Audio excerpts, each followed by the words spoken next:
굉장히 여러분이 오셔서 기뻐하시는 분들이 계십니다. 제가 알고 있기는 한 어머니는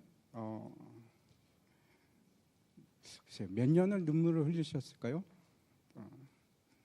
어떤 아내는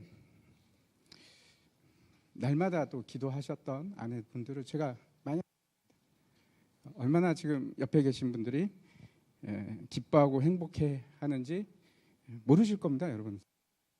그 옆에 계신 분이 행복해 하실 뿐만 아니고 또 기뻐하시고 행복해 하시는 분이 계십니다. 우리 하나님께서 그렇게 기뻐하십니다.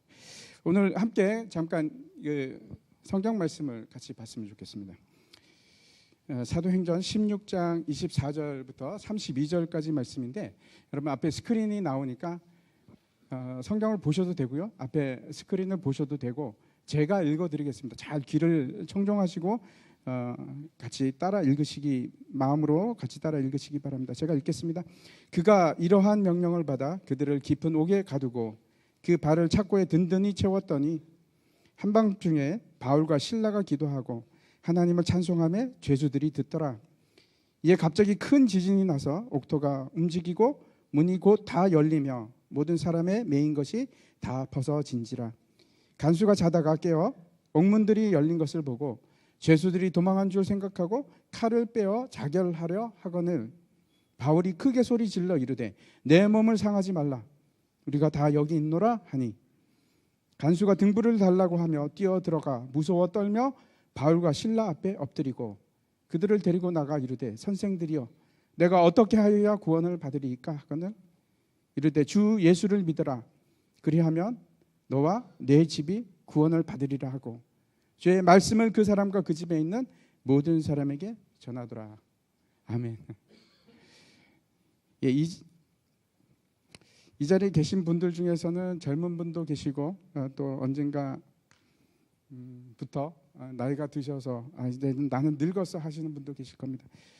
상당히 많은 분들이 아마 제 생각에는 여기 40대 이상으로 생각이 됩니다. 40대 중반이 넘어가면 우리가 이제 중년이라고 얘기를 합니다. 중년이 된다는 것은 여러 가지 의미가 있지만 특별히 큰 특징 중에 하나가 40이 넘어가면서 인생에 대해서 다시 설계하기 시작합니다. 다시 계획을 수정하기 시작합니다. 여러분도 그런 경험이 있으시죠? 40은 이제 불혹의 나이라고 하는데, 불혹이라는 것은 사물의 이치를 터득하고 이제 세상 일에 흔들림이 없다, 그런 뜻입니다. 사물의 이치를 다 깨닫는다는 것은 아마 제 생각에 어쩌면 세상이 그리 만만한 상대가 아니구나 하는 것을 깨달아서 그렇게 이야기하지 않을까 하는 생각을 해보기도 합니다. 조사 결과에 의하면은 40이 넘어가는 중년이 시작할 때 여러분 아십니까? 가장 불행하다고 생각하는 시기입니다. 그 전과 그 이후와 달리. 왜 그럴까? 청년기 때는 자신이 생각하던 그러한 세상이 있었는데 이제 중년이 되면서 세상이 녹록치 않구나, 내가 생각했던 그런 세상이 아니었구나, 어쩌면 그럴 수도 있겠습니다. 제가 한번 질문을 드리겠습니다. 여러분은 지금 인생의 목표가 무엇입니까? 한번 생각해 보시기 바랍니다. 내 목표는 무엇인가? 없으십니까? 있으시죠? 또 다른 제가 질문 하나 드리겠습니다. 여러분은 그 인생의 목표가 있다면 그 목표가 어릴 때 내가 꿈꾸던 그런 목표였습니까? 그 꿈을 지금 이루고 계십니까? 아니면 성취하셨습니까? 저는 그렇지 못합니다. 전혀 다른 삶의 방향을 지금 접어들었고 전혀 다른 길을 가고 있습니다. 아마 제가 생각하기에 여러분들도 그런 분들이 참 많으리라고 생각을 합니다. 어쩌면 여러분 중에 어떤 사람은 인생의 목표를 정하지 못하고 계속해서 방황하고 계실지도 모르겠습니다. 오늘 말씀을 통해서 다시 한번 여러분이 인생의 목표에 대해서 생각해 봤으면 좋겠습니다. 무엇이 우리를 행복하게 만드는가? 여러분 어떻게 생각하십니까? 뭐가 여러분을 기쁘고 행복하게 만든다고 생각하십니까? 20대, 30대 젊은 사람들을 대상으로 조사한 것이 있습니다. 뭘까요? 당신의 인생의 목표는 무엇입니까? 라고 물었을 때 뭐라고 대답이 나왔겠습니까?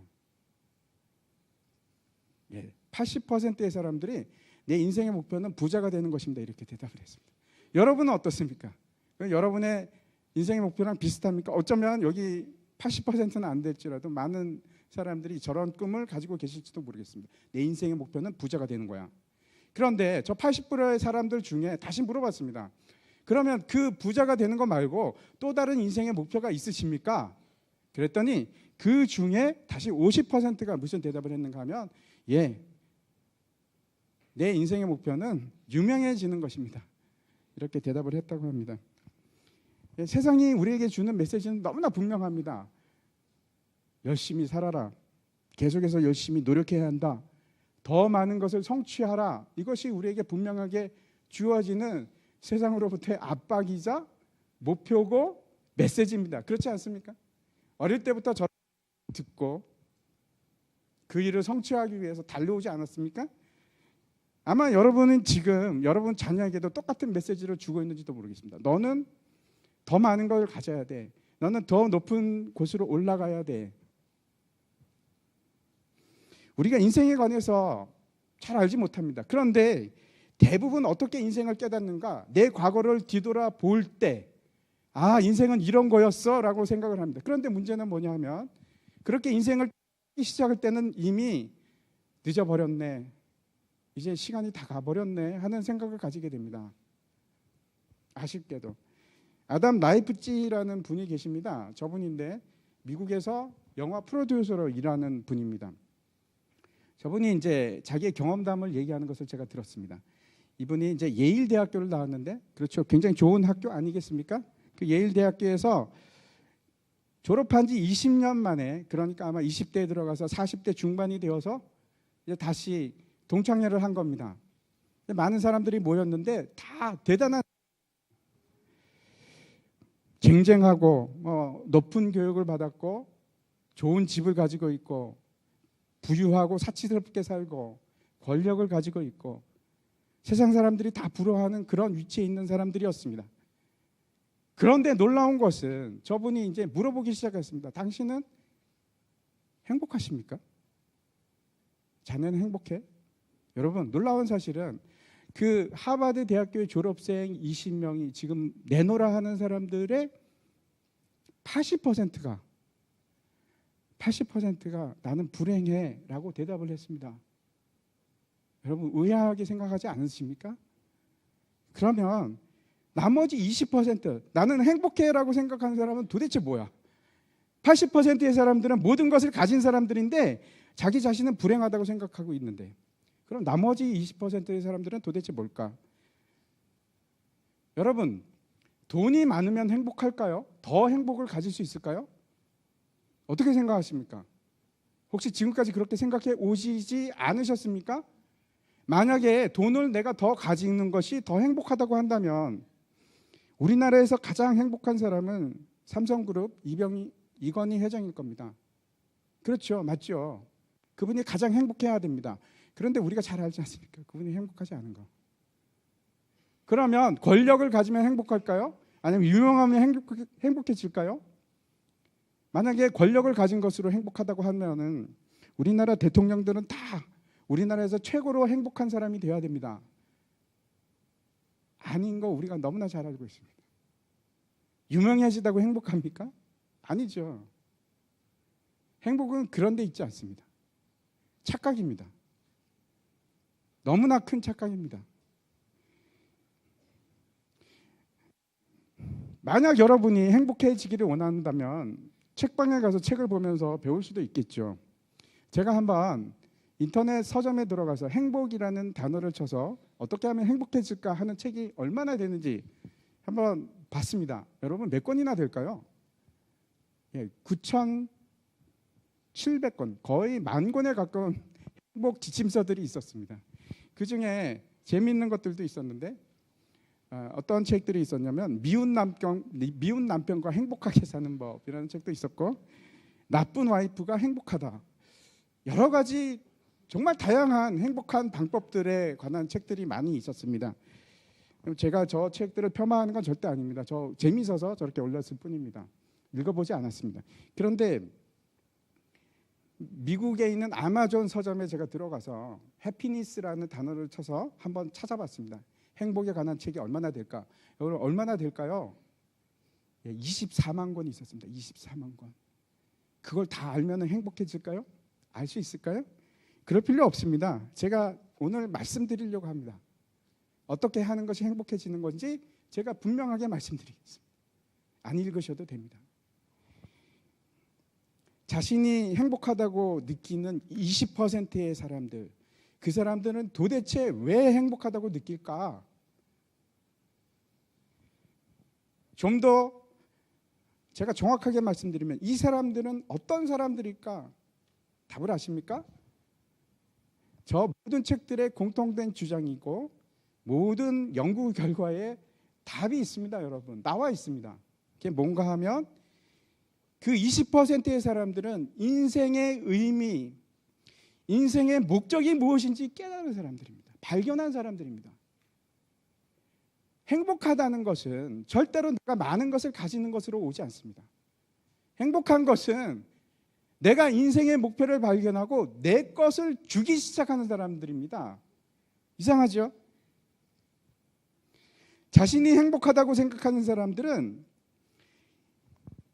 더 많은 것을 가지는 것이 아니고 더 많은 사람들을 섬기는 사람들이었습니다. 우리가 한 30년 동안 많은 발전을 해왔고, 여러분 옛날에 비해서 더 좋은 집에 살지 않으십니까?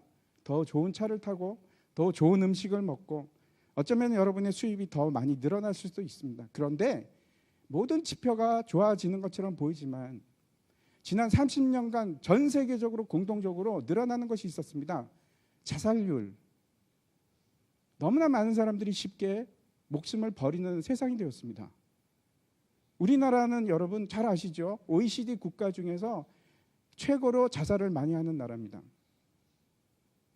어떻게 된 걸까요?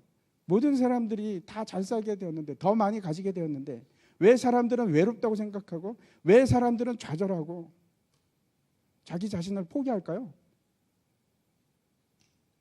행복은 거기에 있지 않습니다. 가지는 데 있지 않습니다. 제 얘기가 아니고 모든 행복 지침서에서 하는 얘기입니다. 그리고 성경에서 하는 얘기입니다.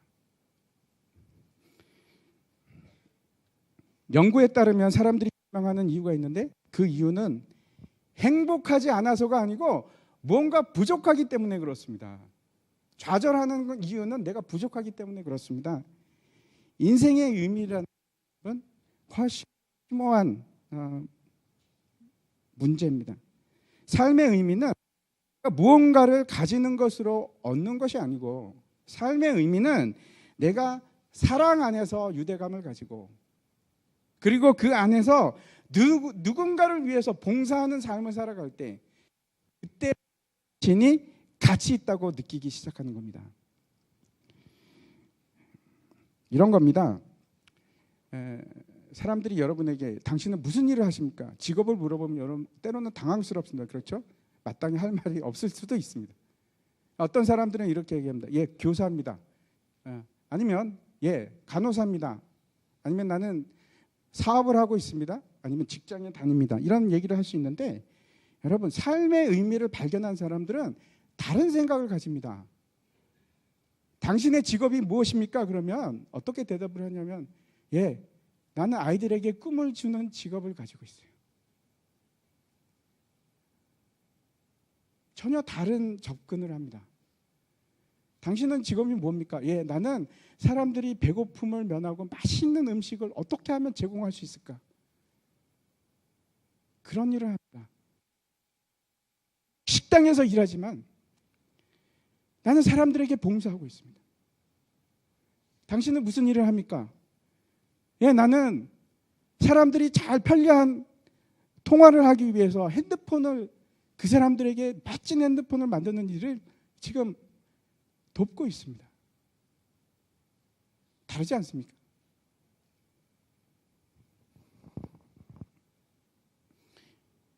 에밀리 에스파운이라는 분이 이제 스탠포드에 있는 편집장입니다.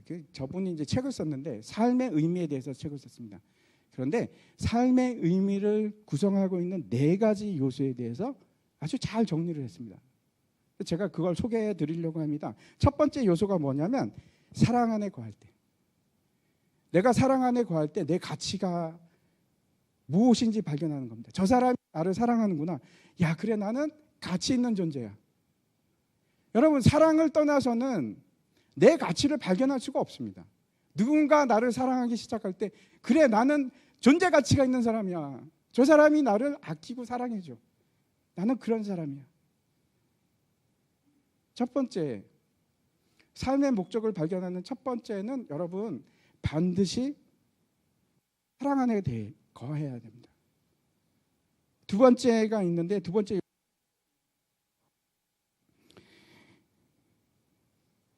삶의 의미라는 것이 내가 무언가를 많이 가지는 데 있지 않고 무언가를 주는 데 있습니다.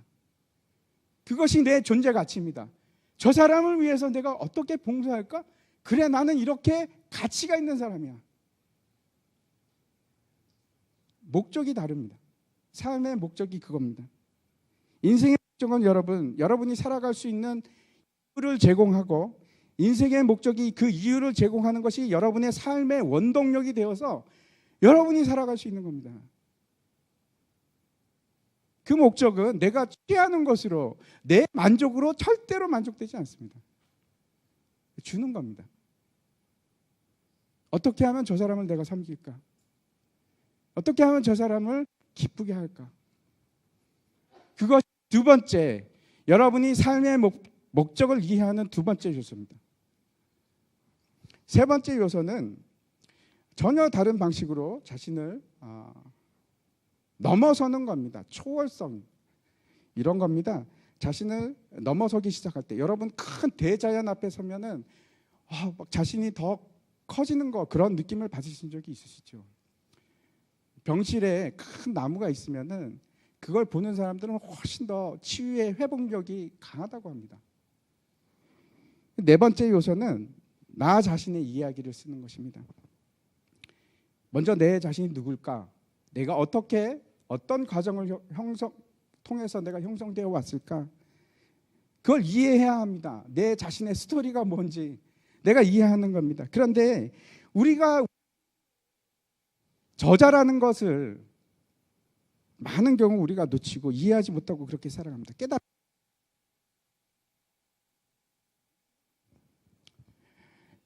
우리 자신의 이야기를 써내려갈 수가 있습니다.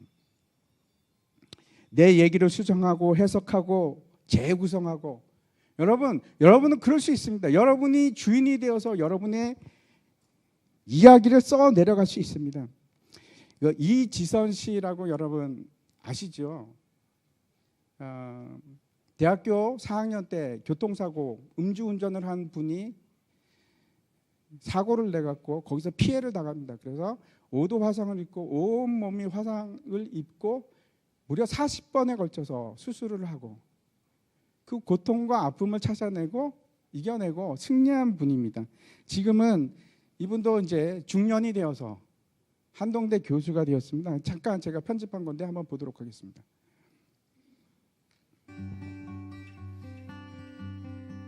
네, 저는 상담심리사회복지학부에 새로 임용된 이지선입니다. 저는 학부 때 원래 유아교육 전공했었는데요. 그런 중에 대학교 4학년 때 사고가 있었고, 그 이후로 제가 새로운, 그 전에 알지 못했던 것들을 이제 경험하게 되고 알게 됐어요. 근데 그때 제가 본 것들은 세상에 참 아프고 어려운 사람들이 많다는 걸 알게 됐고, 또 제가 그런 사람이 되어 보았고, 근데 그런 과정 중에 누군가 손 내밀어 주지 않으면 혼자 일어설 수 없는 상황들이 있다는 걸 알게 됐어요. 근데 제게는 굉장히 이렇게 내밀어준 손들이 참 많이 있었고, 그 손을 잡고 일어서서 이렇게 또 올 수 있었는데, 그런 과정들을 겪으면서 나도 누군가에게 그렇게 손 내밀어 줄 수 있는 사람 되고 싶다. 혼자 일어설 수 없는 사람들에게 그런 마음을 품게 됐어요. 동굴이라고 느껴질 때 가장 힘들었던 게 그냥 이게 다인가 보다. 여기가 끝인가 보다. 그냥 그런 마음이 절망을 가져다 주는 것 같아요. 근데 멈추지 않아야 하거든요. 그럴 때 저 스스로 절대로 거기가 끝이라고, 지금 있는 내 모습이 전부라고 단정하지도 말고 판단하지도 말고, 그냥 조금만 더 힘을 내서 그냥 조금만 더 움직여 봤으면 좋겠어요. 제가 그런 시간들을 지나고 와봤더니 이제 많은 인터뷰에서도 얘기했지만, 분명히 인생이라는 것은, 또 고난이라는 것은 특히나 우리 크리스찬들에게 하나님 결코 그것을 동굴로 허락하는 것이 아니라 분명히 터널이었기 때문에 그냥 멈추면 안 되는 것 같아요. 조금만 더 걸어 나오면 빛이 이렇게 막 끝에서 보이거든요. 그걸 따라 나오면 되니까 깜깜하다고 주저앉아 있지 말고 조금만. 근데 혹시 옆에 그런 친구들이 있으면 같이 좀 손잡아주고 등 두들겨 가면서 같이 좀 나왔으면 좋겠어요.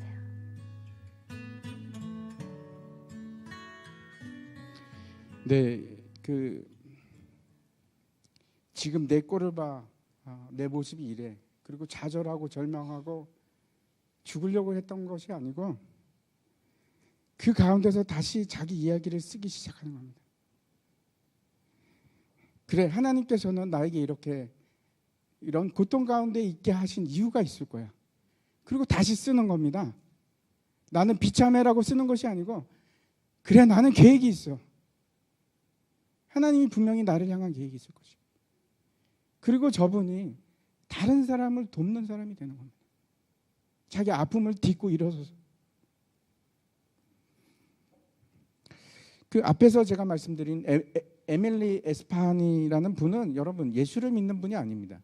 그런데 그분이 4가지 인생의 의미를 찾는 4가지 요소를 얘기했는데, 너무나 정확하게 성경에서 얘기하는 바와 일치합니다.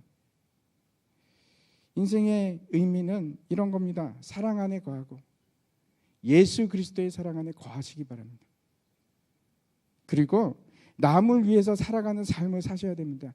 거기에 진짜 의미가 있습니다. 여러분을 위해서 살아가는 삶은 하나도 행복하지 않습니다. 다른 사람을 위해서 살아가기 위할 때 여러분의 존재 가치가 빛을 발하는 겁니다. 그리고 그렇게 남을 향해서 내 인생을 투자해서 살아가기 시작할 때 하나님의 손길이, 초월성이 여러분에게 임하기 시작합니다. 여러분이 여러분 자신으로 그냥 머물러 있는 것이 아니고 그것을 뛰어넘는 사람이 됩니다. 극복할 수 있는 사람, 기적을 일으킬 수 있는 사람이 되는 겁니다. 그때 여러분의 인생은 새로워집니다. 새로운 계획을 만들어가는 겁니다. 다시 쓰는 겁니다. 하나님을 인격적으로 만난 모든 사람들이 동일한 과정을 겪습니다. 저도 마찬가지입니다. 저는 이제 저를 위해 살고 싶지 않습니다.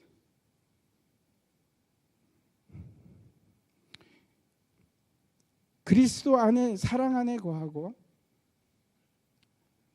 그리고 그 사랑 안에서 다른 사람을 향한 사랑을 표출하는 사람이 되기 시작할 때 하나님의 손길이 임하기 시작합니다.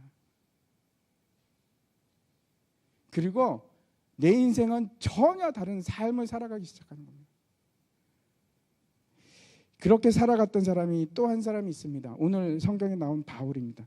제가 이 바울을 잠깐 소개해드리겠습니다. 원래 바울은 직업적으로 예수 믿는 사람들이 싫어서 예수 믿는 사람들을 죽이고 옥에 가두고 했던 사람입니다. 그가 가장 싫어하는 것이 있었는데, 어떤 말을 가장 싫어했냐면 예수는 하나님의 아들이라는 말을 너무너무 싫어하던 사람이었습니다. 그리고 또 싫어하는 말이 있었는데, 예수님이 다시 살아나셨다 하는 말을 죽기보다 더 싫어하는 사람이었습니다. 그런데 그가 지금 시리아죠, 다마스커스를 향해서 거기에 또 예수 믿는 사람들이 있다는 정보를 듣고 그 사람들을 잡아 옥에 가두기 위해서 가다가 거기서 놀라운 사건을 만나게 됩니다. 길을 가다가 하늘에부터 호련히 밝은 빛이 바울을 비치기 시작했습니다. 그리고 거기서 소리가 나는데 사울아 사울아. 사울은 바울의 옛날 이름입니다. 사울아 사울아, 네가 나를 어찌하여 박해하느냐. 깜짝 바울이 무릎을 꿇고 얘기합니다. 주여, 당신은 누구시옵나이까?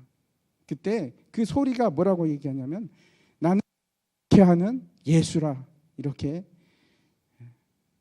하는 소리를 듣게 됩니다. 그리고 바울의 인생은 완전히 바꿉니다. 전혀 다른 사람의 삶을 살아가게 됩니다. 예수를 믿는다고 하는 사람들을 죽기보다 싫어서, 너무너무 미워서 때려 죽이던 사람이 이제는 예수를 전파하는 사람이 되어서 전 세계를 돌아다니면서 복음을 전하는 사람이 되었습니다.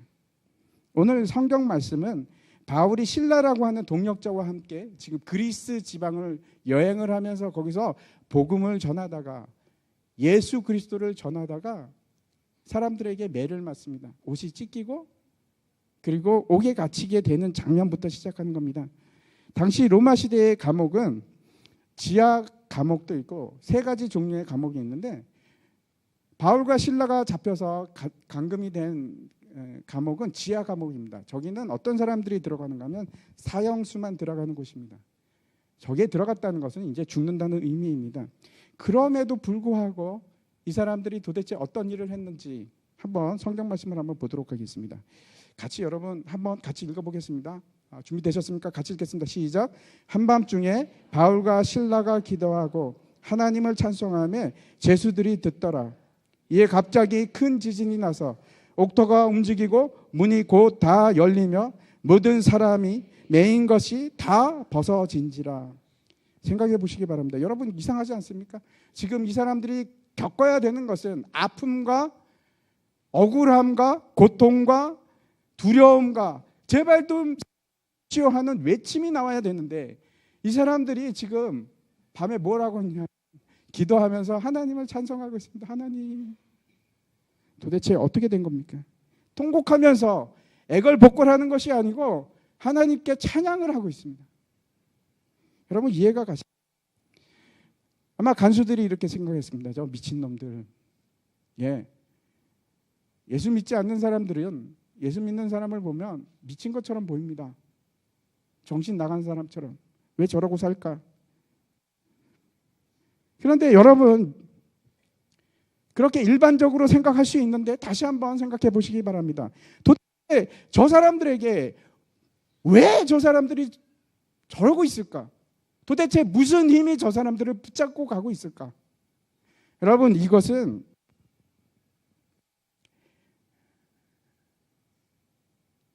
전투에 나가서 싸우는 사람들하고는 다릅니다. 어쩔 수 없이 싸우는, 내가 살기 위해서 죽여야만 하는 그런 싸움도 아닙니다.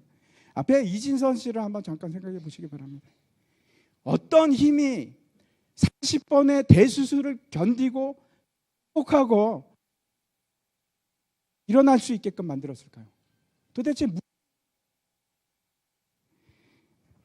사도 바울이 나중에 이제 로마의 감옥에도 갇혔는데, 거기서는 그때 이런 말을 합니다. 제가 한번 읽어보겠습니다. 나는 비천에 처할 줄도 알고 풍부에 처할 줄도 알아. 모든 일 곧 배부름과 배고픔과 풍부와 궁핍에도 처할 줄 아는 일체의 비결을 배웠노라. 내게 능력 주시는 자 안에서 내가 모든 것을 할 수 있느니라. 그러면서 뭐라고 하냐면, 내가 주 안에서 크게 기뻐한다. 감옥 안에서 했던 말입니다. 여러분, 이걸 이해할 수 있습니까? 제가 북한 사역을 하고 있는 이상 목사님으로부터 들은 얘기입니다. 이분이 중국에서 전도를 하다가 우연히 칭화대에 다니고 있는 여자 청년을 만났습니다. IQ가 175, 굉장히 좋은 학교입니다. 칭화대. 거기서 수재역 소리를 듣는 참 괜찮은 여자 청년을 만났는데, 우연히 만나게 되어서 복음을 전하고 같이 성경 공부를 하게 되었습니다. 근데 어느 순간 이 여자 청년이 보이지 않는 겁니다. 꽤 오랫동안. 어떻게 됐을까? 틀림없이 무슨 일이 있었던 것 같아. 그리고 결국은 만나게 되었습니다. 그래, 무슨 일이 있었어? 물어보니까 맞았습니다. 이 여자 청년은 공안에 잡혀서, 예수를 믿는다는 제목으로 공안에 잡혀서 감옥에 갔던 겁니다. 그런데 그 감옥 안에서 이루 말할 수 없는 폭력을 당했습니다. 그 감방 안에 있는 50명 온갖 혐오와 성적으로 유린을 당하고, 그것도 매일같이 그걸 간수들의 방관하에, 그리고 임신까지 한 상태였습니다. 그래서 이상 목사님이 이렇게 얘기했습니다. 미안해, 내가 예수를 전하지 말 걸 그랬나 봐. 그랬더니 그 여자 청년이 하는 말이, 아니요, 너무 감사해요. 나에게 예수를 전해줘서 도대체 뭐가 어떻게 됐길래 이런 힘을 가지고 있는 걸까요? 미쳐서 그렇다고 생각하십니까?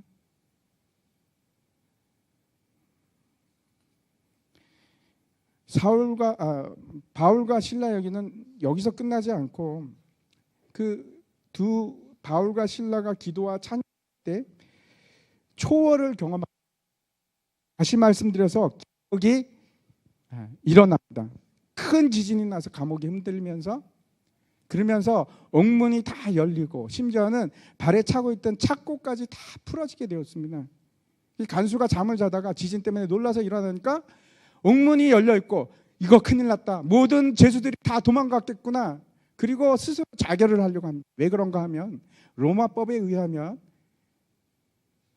죄수를 풀어주거나 아니면 도망가게 하면 간수가 그 죄를 다 감당을 해야 됩니다. 사형수가 도망가면 간수는 사형. 그래서 자기가 죽을 것을 알고 죽으려고 합니다. 그것이 자살을 하려고 할 때 사도 바울이 소리를 치며 을 하는데, 큰 소리로 내 몸을 상하게 하지 마, 우리가 다 여기 있다. 그때 간수가 하나님을 두려워하면서 무릎을 꿇고 바울 앞에 나갑니다. 왜? 그건 인간의 힘으로 할 수 있는 일이 아니니까, 초월적인 일이니까 그렇습니다. 이거는 사람이 한 일이 아니기 때문에. 여러분 생각해 보시기 바랍니다. 두려워해야 할 사람들은 바울과 실라입니다. 그런데 진짜로 두려워했던 사람은 간수였습니다. 옥에 갇혀 있을 사람은 바울과 실라였습니다. 그런데 실제 얽매이고 쇠사슬에 묶여서 자유를 갈구하는 사람은 누구였는가? 간수였습니다. 죽음을 두려워하는 사람은 바울과 실라가 아니고, 진짜 죽음을 두려워했던 사람은 간수였습니다. 간수가 이렇게 묻습니다. 내가 어떻게 해야 구원을 받으리까? 한번 여러분 같이 한번 읽어보겠습니다. 큰 소리로 같이 한번 읽겠습니다. 시작. 이르되 주 예수를 믿으라. 그리하면 너와 내 집이 구원을 받으리라 하고. 혹시 여러분 죽음에 대해서 두려움을 느끼신 적 있으십니까? 저는 많이 있었습니다. 내가 공포를 가진 이유는 두 가지입니다. 한 가지는 죽음 위에 어떤 일이 있을지 내가 모르니까 그것이 두려운 겁니다. 또 한 가지는 내가 두려워하는 이유가, 왜? 내 죄 때문에 그렇습니다. 내가 죄인이기 때문에 두려운 겁니다. 여러분 중에 혹시 어떤 분들은 이렇게 생각하실 겁니다. 내가 왜 죄인이야? 나는 나쁜 짓 한 거 별로 없어. 그렇게 생각하실 수 있습니다. 근데 그거는 여러분 교만한 마음입니다. 소도 주인이 있고 개도 주인이 있습니다. 심지어 닭도 주인이 있습니다.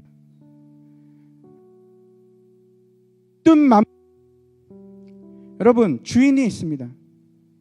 창조주 하나님이 우리의 주인입니다. 그런데 그 주인이 없다 하고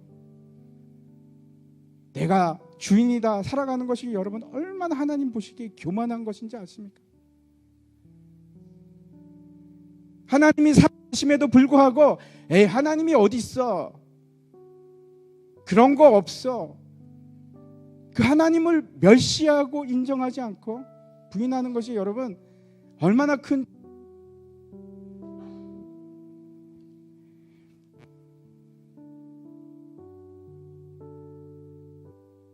그것이 바로 죄입니다. 그래도 하나님 계신다고 칩시다. 그래도 뭐 꼭 예수님만 믿어야 됩니까? 나 착한 일 하면서 살면 되지. 마음하고 그래 하나님 계십시다. 착하게 살면 되죠. 뭐 절에 다니든지 성당에 다니든지 그게 무슨 상관이 있겠습니까? 심지어 뭐 나 집에 있어도 착하게만 살면 되죠. 꼭 예수님을 믿어야만 하나요? 예, 맞습니다. 예수님 믿으셔야 합니다. 예수님 밖에는 다른 길이 없습니다. 왜 그런 줄 아십니까? 하나님을 무시하고 멸시했던 죄를 살 수 있는 유일한 방법은, 그 길은 예수 그리스도입니다. 세상에 구원을 받을 수 있는 다른 어떠한 방법도 없습니다. 여러분, 여러분이 죄를 지으면 그 죄는 사라지지 않습니다.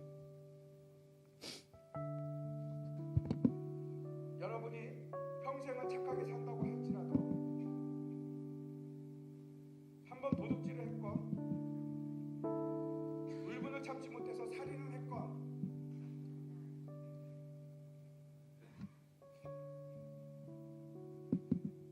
여러분이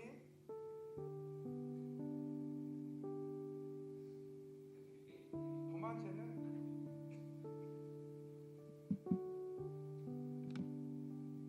절대 사라지지 않습니다. 이번만.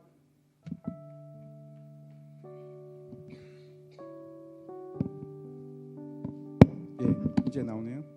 죄송합니다. 여러분, 아무리 착한 일을 하고 살아도 여러분이 한번 죄를 지으면 유죄입니다. 어떠한 착한 선행도 그 죄를 없애지는 못합니다. 평생을 잘 살았다고 할지라도 한번 살인을 하면 살인자입니다. 죄를 받아야 됩니다. 그것이 우리나라의 형법이고 하늘나라의 법이기도 합니다.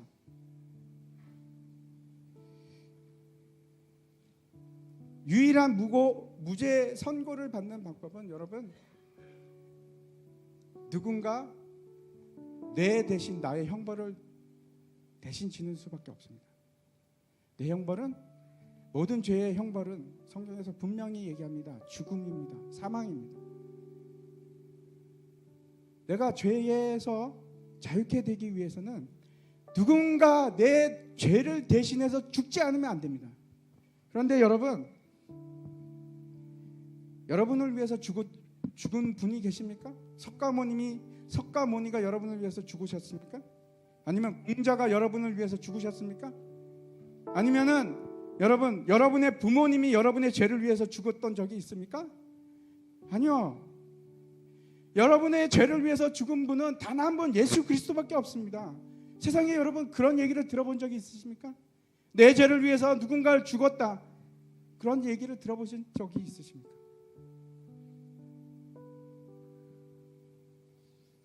아무도 여러분의 죄를 위해서 죽었던 사람은 없습니다. 오직 유일한 분 예수 그리스도밖에 없습니다. 그래서 그분만이 유일한 길입니다. 그걸 인정하셔야 됩니다. 베드로 전서에 이렇게 기록하고 있습니다. 친히 나무에 달려 그 몸으로 우리 죄를 담당하셨으니 이는 우리로 죄에 대하여 죽고 의에 대하여 살게 하려 하심. 그가 채찍에 맞음으로 너희는 나음을 얻었나니. 예수께서 우리를 위해서 죽으셨을 뿐만 아니고 다시 살아나셨습니다. 죽고 끝나신 하나님의 아들이 아니고 살아계신 하나님입니다. 주 예수를 믿으라, 그리하면 너와 내 집이 구원을 얻으리라. 만약에 여러분이 그래 맞아요, 예수님께서 내 죄를 위해서 죽었습니다, 제가 그걸 인정하겠습니다 하는 순간 법정에서는 어떤 효과가 나냐면은 땅땅땅 당신 무죄. 그걸 인정했으니까 그래 이 죄로 치환하겠어. 근데 아니요, 나 예수 몰라. 예수가 왜 내 죄를 위해서 죽어요? 바보 같은 소리 하지 마세요. 그렇게 나가면 여러분의 죄는 살 길이 없습니다. 절대로 지워지지 않습니다. 유일한 길은 여러분이 예수 그리스도의 피로 내 죄가 사함을 받았다는 것을 하나님 앞에 인정하는 겁니다. 그것이 유일한 길입니다.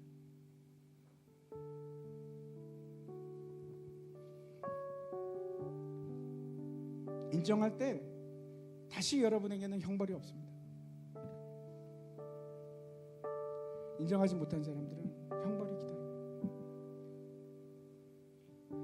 여러분이 지금 아직 청년의 때이건 중년의 때이건 아니면 노년의 때이건 상관이 없습니다.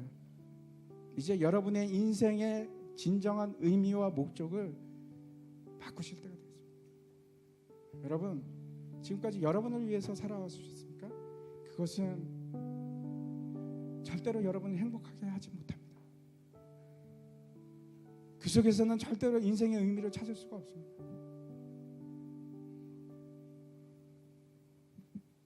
제가 분명한 진실을 얘기 드립니다. 여러분의 삶 속에서 예수 그리스도를 발견하지 못하면 여러분의 삶은 끝까지 방황 속에서 끝납니다. 여러분은 아무런 삶의 의미나 가치를 발견할 수 없을 겁니다. 그리고 여전히 방황하면서 단지 내가 더 많은 것을 가지기 위해서 그리고 살아가는 겁니다. 그건 여러분 절대로 행복한 삶이 아닙니다. 예수님께서 이렇게 말씀하셨습니다. 마태복음 11장 28절에서 수고하고 무거운 짐진 자들아 다 내게로 오라 내가 너희를 쉬게 하리라. 예수님의 사랑 안에 거할 때 여러분이 진정한 삶의 목적을 발견할 수 있고 예수님의 사랑 안에 거할 때 여러분의 하나님의 손길이 임하는 것을 여러분 매일같이 느낄 수 있습니다. 기적이 일어납니다. 고통을 이길 수 있습니다. 어두운 터널을 지나갈 수 있습니다. 외롭지 않습니다. 예수님이 계십니다. 세상을 승리하면서 살아갈 수 있습니다. 제가 그 예수님을 여러분에게 소개드립니다. 간단합니다. 나도 예수님, 내가 죄인인 거 고백하고 예수님 내 죄도 담당해 주십시오. 그렇게 간단합니다. 그것이 여러분이 참된 인생의 목적을 발견할 수 있는 유일한 길입니다.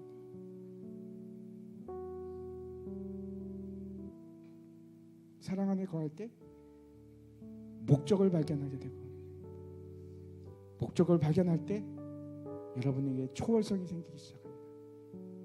그리고 이제 다시 남은 인생을 다시 쓰시는 겁니다. 지금까지 인생 찢어버리십시오. 그리고 새로운 인생을 만들어 가십시오. 사람들을 위한, 하나님을 위한 아름다운 삶을 만들어 가십시오. 제가 이 시간 잠깐 기도하겠습니다. 눈을 감으시고 여러분 마음으로 같이 기도했으면 좋겠습니다. 하나님은 여러분 살아계십니다. 제가 증인입니다. 그리고 지금 이 시간도 여러분이 하나님께서 여러분이 돌아오시기를 간절히 바라고 있습니다. 여러분이 고백하기를 원하십니다. 예수님, 저도 예수님이 필요해요.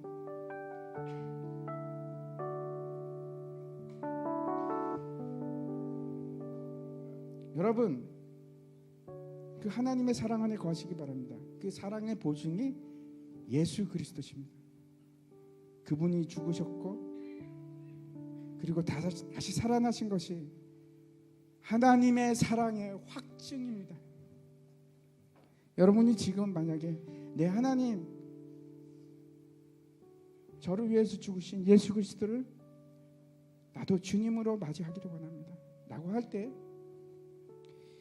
예, 예수님 저도 죄인이 맞습니다 라고 고백할 때, 그때 하나님의 성령이 여러분에게 임하기 시작하셔서 여러분의 모든 것이 바뀌기 시작합니다. 제가 대표로 기도하겠습니다. 여러분 마음으로 고백해 주시기 바랍니다. 하나님, 하나님을 떠나 살았고 하나님이 없다 했던 그런 죄인입니다. 하나님을 멸시했던 적이 한두 번이 아닙니다. 내가 주인 되어서 살아왔습니다. 진짜 주인이 있는지도 전 몰랐습니다. 그리고 내 인생을 허비하면서 살았습니다. 나를 위해서 살았습니다. 그건 너무나 힘든 세상이었습니다. 고통이 많았고 괴로움이 많았습니다. 때로는 하나님, 내 고통이 너무나 커서 힘들어서 버틸 수가 없었습니다. 그러나 지금 하나님의 사랑을 내가 받기로 작정합니다. 나를 받아주시옵소서. 그리고 내 속에서 주 예수 그리스도의 사랑으로 나를 회복시켜 주시옵소서. 감사합니다. 예수 그리스도 이름으로 기도합니다.